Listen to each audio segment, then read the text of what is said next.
ایک دوست نے اپنے ایک دوسرے دوست سے قرض لیا اور قرض لینے کے بعد جو ٹائم تھا وہ پورا ہو گیا. اب پیسے اس نے نہیں لوٹائے. بڑی کوشش کی اس نے کہ بھائی میری رقم واپس دے دیں, اس نے نہیں دیا. اب وہ یہ کیس لے کر عدالت میں چلا گیا اور جج صاحب سے جا کر اس نے کہا کہ اس نے میرے پیسے دینے اور یہ میری رقم نہیں لوٹا رہا. تو جج صاحب نے کہا کہ تمہارے پاس 30 دن ہیں, ودن 30 days تم نے اس کے پیسے واپس لوٹانے ہیں, ورنہ پھر تمہارے خلاف فیصلہ ہو جائے گا. تو وہ شخص گھر گیا. اب اس نے کیا کیا, اس نے صبح سے لے کر شام تک درود پاک پڑھنا شروع کر دیے. 1 دن 2 دن 3 دن 27 دن ہو گئے. وہ درود پڑھتا رہا اور انتظار کرتا رہا. پیسے تو تھے نہیں, 30ویں دن عدالت میں پیش ہونا تھا. 27 دن گزر گئے, 28ویں رات آ گئی. خواب میں اس کو کسی نے آواز دی کہ گھبراؤ نہیں, تمہارا قرض ادا ہو جائے گا. اگلے دن پھر درود پاک پڑھتا رہا. اب نبی پاک کی خواب میں زیارت ہوئی.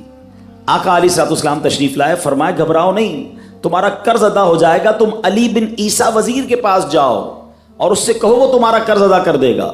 اب جب صبح اٹھا تو بہت خوش کہ نبی پاک کی زیارت مجھے ہو گئی. لیکن پھر خیال آیا کہ میں اگر وزیر صاحب کے پاس گیا اور انہوں نے مجھ سے کوئی ایویڈنس مانگ لیا, کوئی پروف مانگا, کہ میں کیسے مان لوں تمہیں نبی پاک نے بھیجا ہے, تو اس بات پر تو میرے پاس کوئی دلیل نہیں ہے. اب 30ویں رات آ گئی, آخری رات ہے, صبح عدالت میں جانا ہے. درود پاک پڑھتے پڑھتے سو گیا. سرور کائنات علیہ الصلوۃ والسلام نے خواب میں پھر کرم فرمایا. فرمایا علی بن عیسیٰ وزیر کے پاس جاؤ, وہ تمہارا قرض ادا کر دے گا. کہ حضور میں چلا تو جاتا, مگر اگر وہ مجھ سے ہی کوئی پروف مانگتا, کوئی ایویڈنس مانگتا, تو میں کیا جواب دیتا.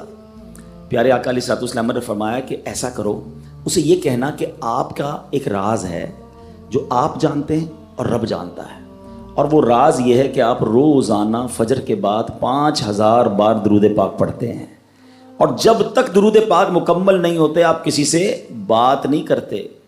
اب جب صبح اٹھا تو بہت مطمئن کہ اب تو دلیل بھی آ گئی ہے. پہنچ گیا صبح علی بن عیسیٰ وزیر کے پاس. اس کا دربار لگا ہوا ہے. اس نے پیغام بھجوایا کہ میں علی بن عیسیٰ وزیر صاحب سے اکیلے میں ملنا چاہتا ہوں, پیغام لایا ہوں. درباری نے آ کر پوچھا, وزیر صاحب پوچھ رہے ہیں کس کا پیغام لائے ہو؟ کہا میں نبی پاک علیہ الصلوۃ والسلام کا پیغام لایا ہوں. فوراً وزیر صاحب نے بلا لیا. کہا فرمائیے. کہا مجھے میرے آقا علیہ الصلوۃ والسلام نے کہا ہے کہ آپ میرا قرض ادا کر دیں. میں 3000 دینار کا مقروض ہوں. Today is the last day in the court.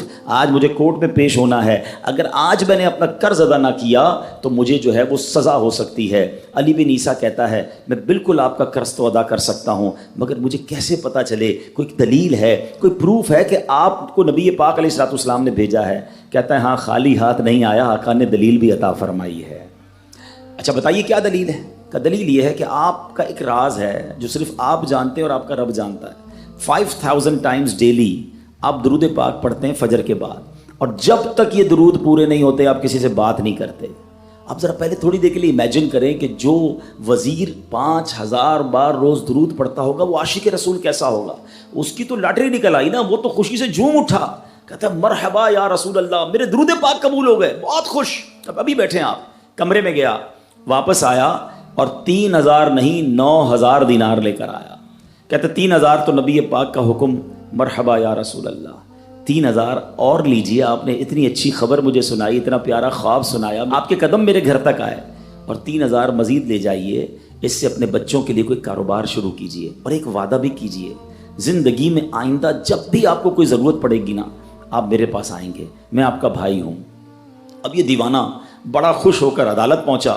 اچھا everybody expecting over there, سب یہ سوچ رہے تھے کہ یہ اس نے آج گرفتار ہی ہونا ہے, کیونکہ تھا ہی کچھ نہیں اس کے پاس, پہلے ہی کہہ دیا تھا کہ میں کولیپس ہو گیا ہوں. اب عدالت میں جاتے ہی اس نے 3000 دینار جج صاحب کو دے دیے کہ صاحب اس کا میرا قرضہ ادا کر دیں, میں جو ہے وہ اپنے قرضے سے بری ہونا چاہتا ہوں.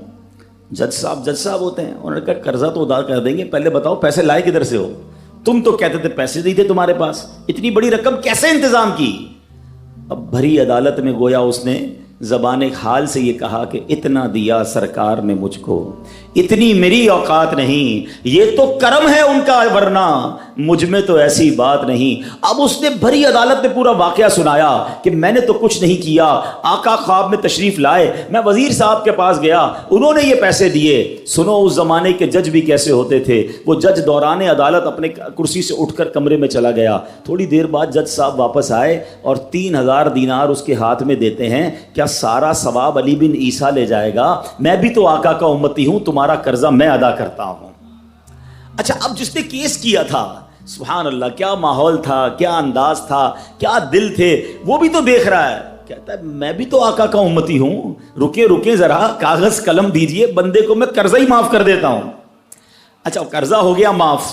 اب جو 3000 جج صاحب نے دیے تھے، وہ بندہ کہتا ہے جج صاحب ہوں واپس لے لو، میرا تو قرضہ ہی ادا ہو گیا۔ تو جج صاحب کہتے ہیں جو پیسے